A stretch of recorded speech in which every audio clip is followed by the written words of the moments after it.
3, 2, 1. Welcome back to the next session. Now, if I mention the word Muraqabah dua, those who have heard of it or practiced it, just quickly put your hands up, please.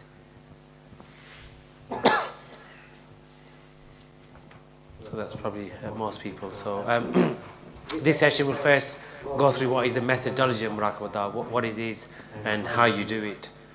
We all probably know what dua is, we do dua, but most of us, people like myself, we will just probably put our hands up, quickly do the dua and do it very quickly. And again, like Ustadh Shabbir Hassan mentioned in the last session, really, what is the mindset when we're having the dua?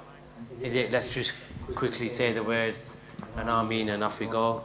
But really, it's about making that connection with Allah subhanahu wa ta'ala in the dua, because that's who you're asking.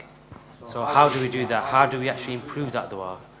So the methodology will be taught in this session, and we'll also have a practical. So really, it's a night of forgiveness that we need to be seeking from Allah subhanahu wa ta'ala. And really, we want to be in the best position and using the best methodology to ask Allah subhanahu wa ta'ala.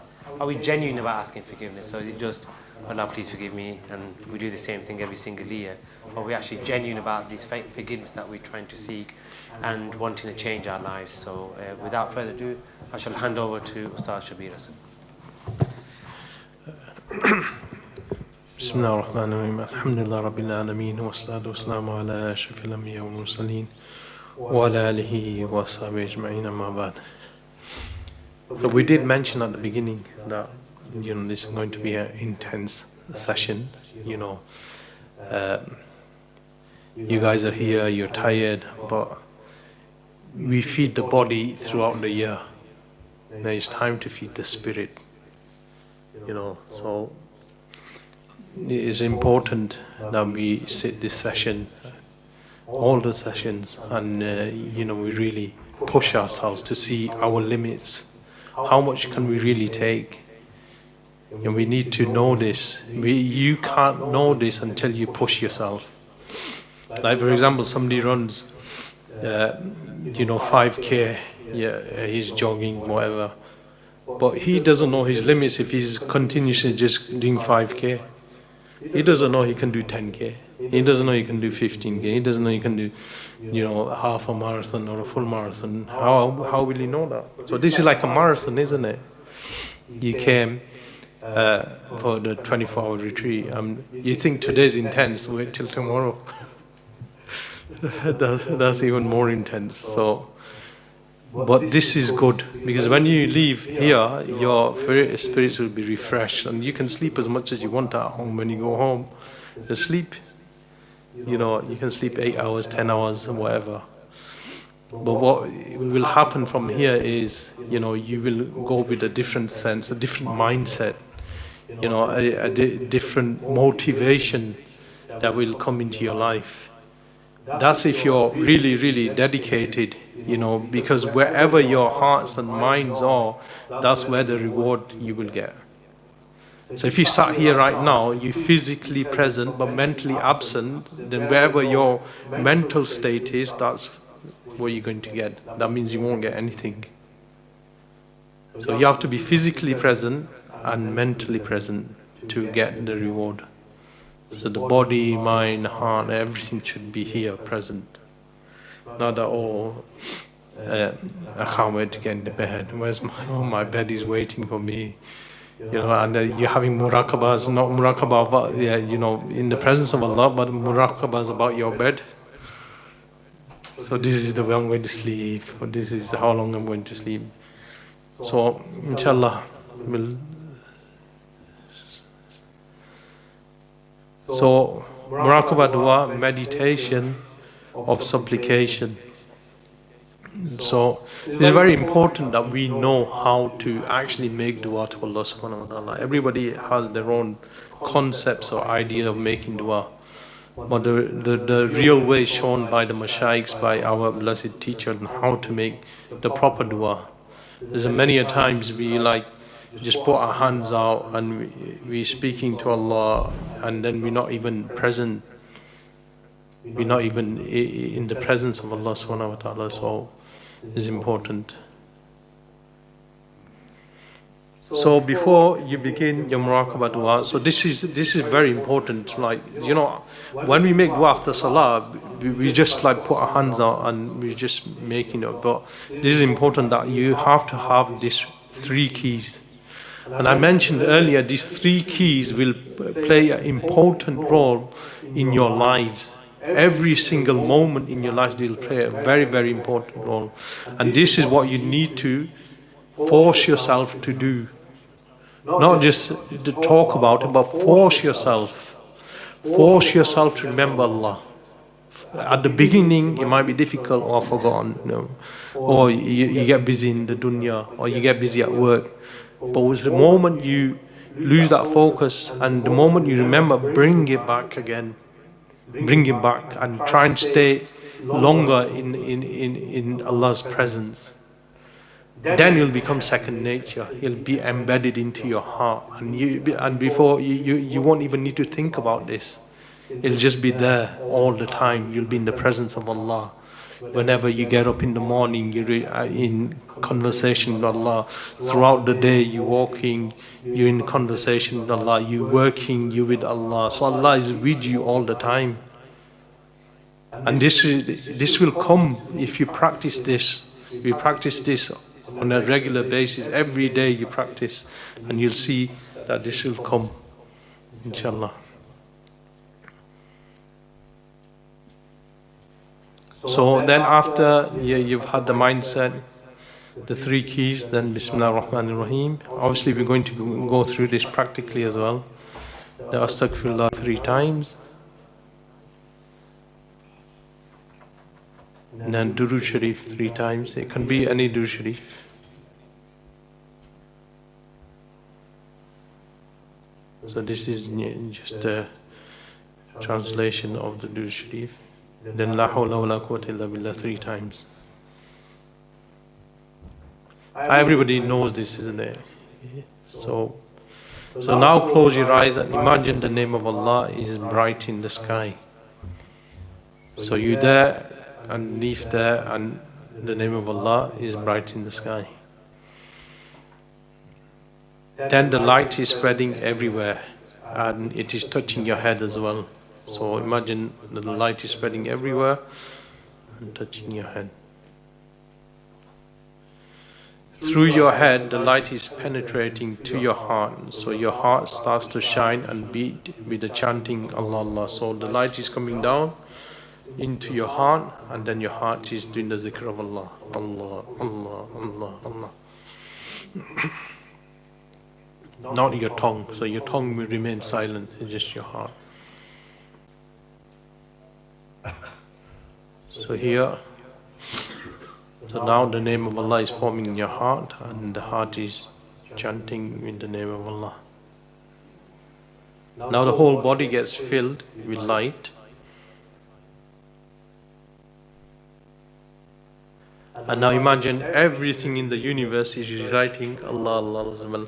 Is actually doing it. Everything in the creation is doing the zikr of Allah. Apart from the creation who has the freedom of will, which is human and jinnats, because we have this freedom to worship Allah or we don't worship Allah. This choice has been given to us. Whether you want to worship Allah, you want to do good things, or whether you want to do evil things, this is your choice. But the consequences of that will be, you'll be shown that in the grave. So during the Muraqabah, think of 7 things.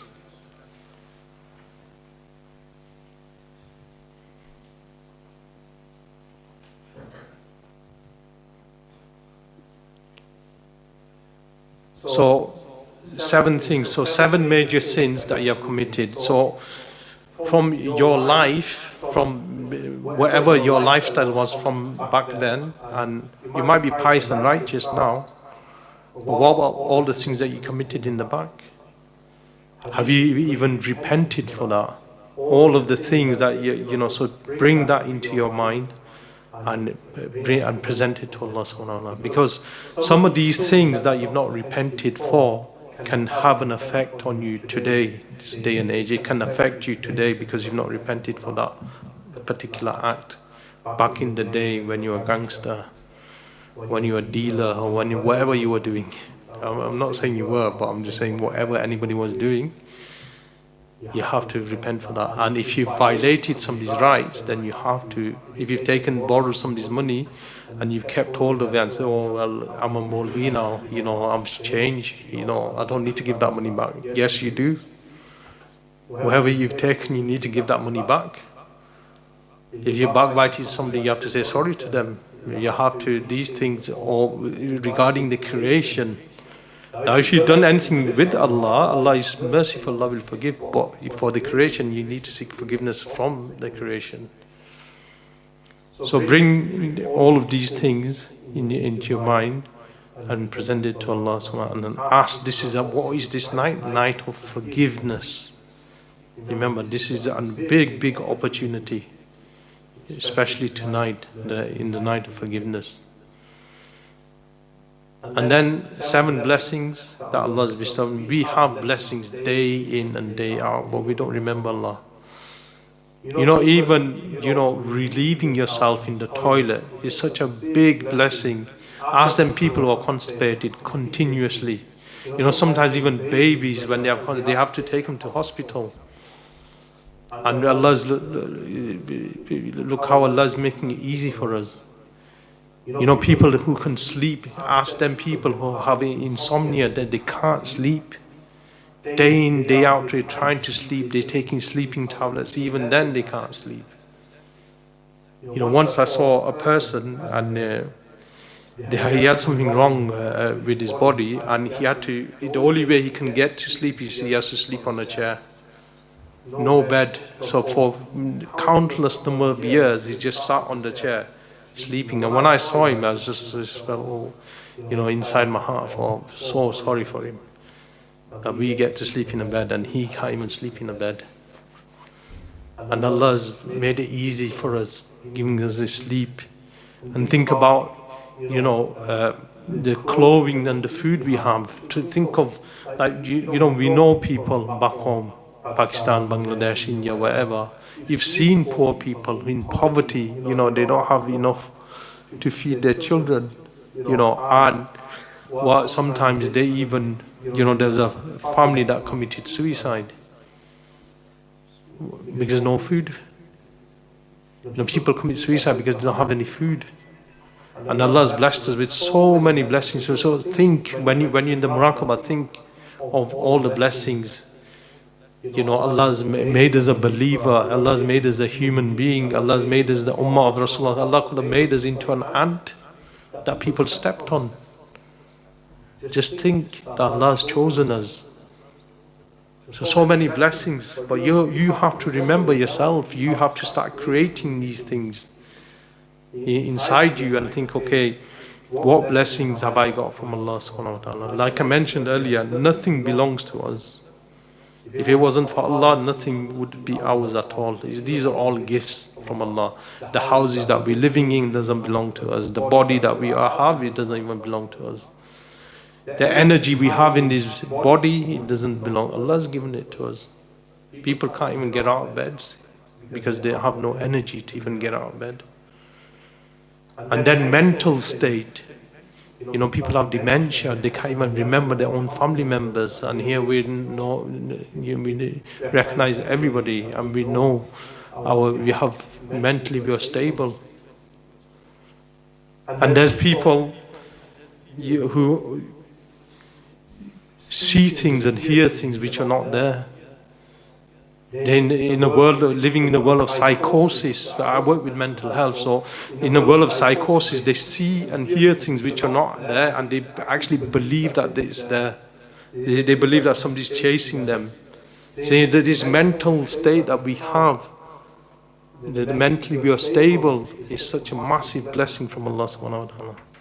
And imagine this person is living in fear that somebody is going to attack him, and he's seeing things, or this person is going to attack me, people are after me, this, that, and the other. So they're living in that mental state every day. And there's such anxiety that some other people have that they can't even come out of their room. That, these are the problems that people are going through, and we have, alhamdulillah, so much blessings in our life, but we never say thank you to Allah. We never say thank you. Because Allah mentions this in the Quran, that majority of the people are ungrateful to Allah subhanahu wa ta'ala. So we should thank Allah. This is the mindset that we should have. Then needs. Think about the 7 needs. Needs are something that you don't have in your life that you want.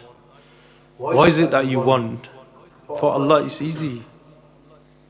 If you don't have this, then Allah might give you in the hereafter a much bigger thing that you ever wanted in this life. Allah can bless you in the hereafter. So bring the needs to Allah.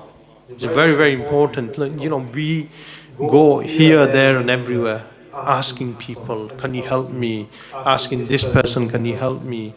Well, where's the door to Allah? Why not asking Allah first? Then look for the means. Whoever looks for the means first without asking Allah, the doors will be closed for that person.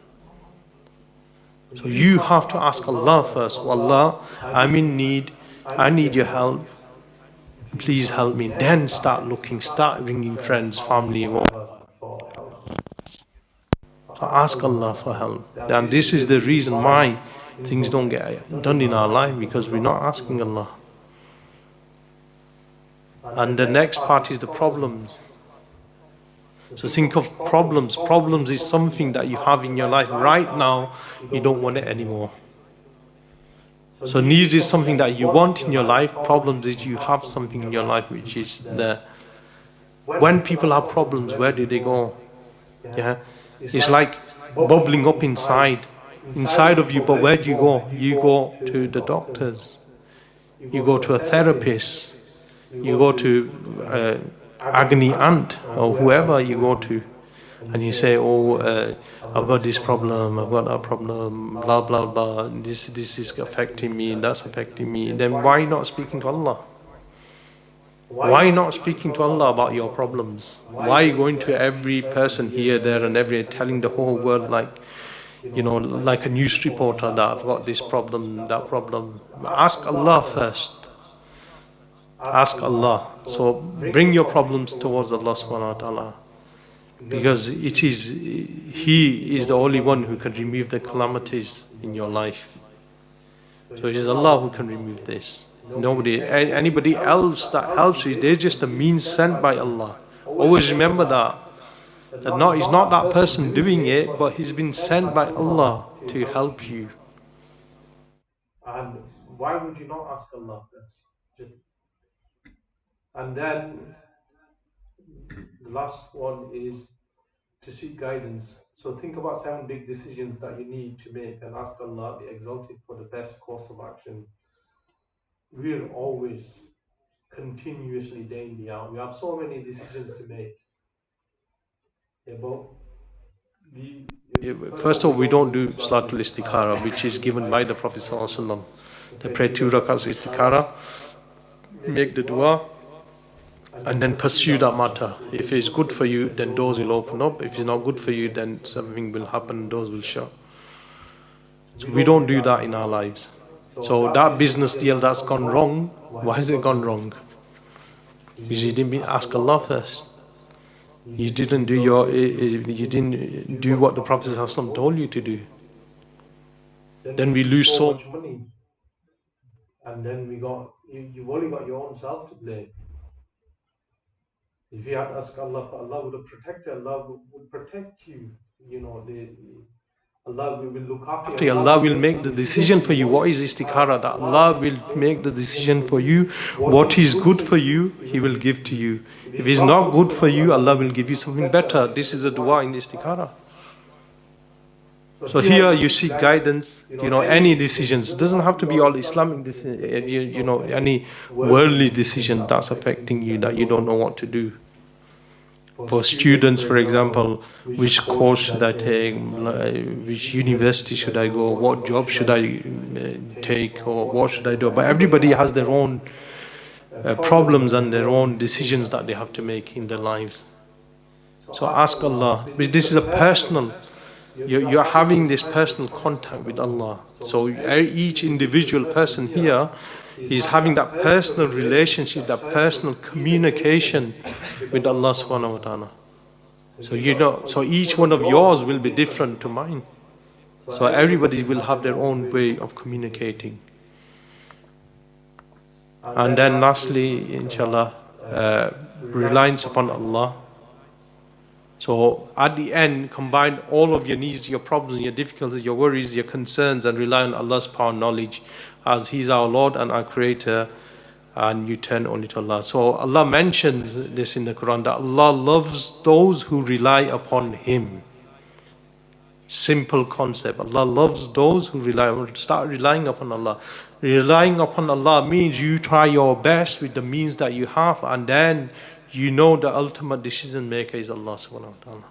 That's it. And whatever happens, you know is best for you. I've left it to Allah, and Allah's decided this for me, I accept this. So don't look at the current result, look at the end result, what will happen right at the end, not what's happening currently. So you might think, okay, something that you might think, oh, I want this, but it might not be good for you. Only Allah knows. Allah knows what's going to happen to you in your future. He's created you. He knows you better than you know yourself. So when He's created you, He knows that this is good for you. And then when you're asking Allah's help, then Allah's deciding for you, okay, my servant, this is not good for you. I will not give this to you. But Allah will give you something better in return, in this life or in the hereafter. There'll be people that are coming on the day of judgment, and they'll get such blessings, and people will be shocked. They'll just be looking at them, oh my God, look at all the blessings this person has. What have I got? He's got all of these blessings, I've got nothing. I've hardly got anything compared to him. And then they'll ask the reason why. They'll say that the reason why is because these people got calamities and problems in their life, and Allah is giving them their reward here now, in the hereafter. So they had so many problems and calamities in their life. When in our life, when we get one calamity, we're like, oh, I can't handle this. You're overwhelmed. I can't take it. I can't handle it. I'm going off. My mind is like, distorted. I can't think anymore. I can't sleep. This is our situation. So rely upon Allah, all of these things. And then all your worries, problems, sins, concerns, with the guidance support you need is ascending to Allah. So now you're giving all of this to Allah subhanahu wa ta'ala. So you just, Ya Allah, here's everything I've asked of you, I'm giving it to you. Now your mind is free.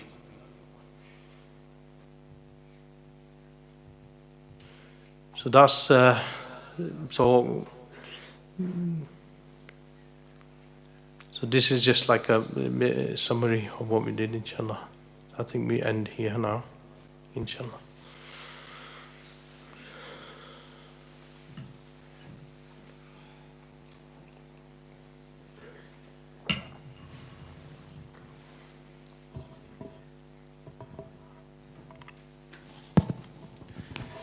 Jazakallah khair to Ustadh Shabbir Hassan. Do we have any questions on that, particularly from people who've never done this Muraqabah, though they fully understand it? Obviously, you will get led through it when we have the practical, but if there are any questions, then please do put your hand up and they can be addressed. Yes. So, when we say about the needs and things like that, how do we know we're taking a response? How do we know what's going to happen, or do we get a response? Yeah, so if you presented your need, if your need gets fulfilled, then that's your response, isn't it? Yeah, so like I mentioned, like if it gets fulfilled, then if that was good for you, Allah's fulfilled that for you. And whatever's not good for you, then these things won't get fulfilled. It might get fulfilled in the hereafter or later on. So if I don't get 4 wives, it's quite I think one's in Only you can answer that. all the brothers say, all the married brothers say one's more than enough. try with one first, innit? So see how it gets along. I mean, I can probably stay on one's enough for me. I'm happy. But remember, once you ask, you have to try the means, isn't it? You can't just sit at home. So, for example, somebody says, "I want children," but he's never married. You know, he's not married. So how's he going to have children? He's got to get married first. You know, so you have to try your best first. You know, so there's a question on the back. Yeah, is it blameworthy to make dua but take no action? Is it blameworthy? Well, if you make dua and take no action, then nothing's going to happen. So you have to take the action. Action is part of reliance upon Allah. So not just like for example, everybody wants money, you know, for good reasons as well, not just for luxury purposes. But say everybody wants money, but if he sat at home, money is not going to drop on his lap. He has to go out and look for a job. So money is given by Allah subhanahu wa ta'ala, but that means Allah's put is in a particular job for the money to come to him. So he has to put some effort into this world as well. This world is a testing ground, not a resting ground. So the person will be tested. So if he's not willing to move out of his house, then you know how is he going to be tested in different situations? So that's why we're all together, linked to each other, so that the test can take place. Otherwise, Allah subhanahu wa ta'ala could have put us into a different world of our own and tested us. That would have been easy for him. But this is the wisdom of Allah subhanahu wa ta'ala. He wants us all to be together. And why we are a test for each other as well. So each one of us can be a test for your family, can be a test. It mentions in the Quran, your family, your wife, your children, your neighbors, all of them can be your test as well. Any more? So yeah, we'll just have a short break. So we'll resume back at 9:15 and start the practical. And remember, you might, sorry, go on. Just speak up, sorry. Sorry. How long do you keep making dua for the same thing before you say, okay, go ask me? Well, it depends how much you want that thing for. So if you want a car and the car's not come to you, then you're going to keep on making dua for the car, isn't it? You know, so it will come in your heart as well, you know. So for example, you desire something and then the desire is not there anymore for that particular thing, and khalas, it's gone. You know, you're not making dua for that thing because you don't want it anymore, or something better has come along. So it doesn't mean that that particular thing that you're making dua for, that Allah might give it to you. Allah might give you something better in return of that particular thing that you was making dua for. So something that's good for you, because now you're saying to Allah, oh Allah, you decide for me. Yeah, this is what I desire, this is what I want, but I'm asking you, Allah, you decide for me. This is the dua that you're making, Allah, you decide for me. And then whatever's good for you, that's what Allah will give to you. So that particular thing that you ask for, you might not get, but something better might come in your way.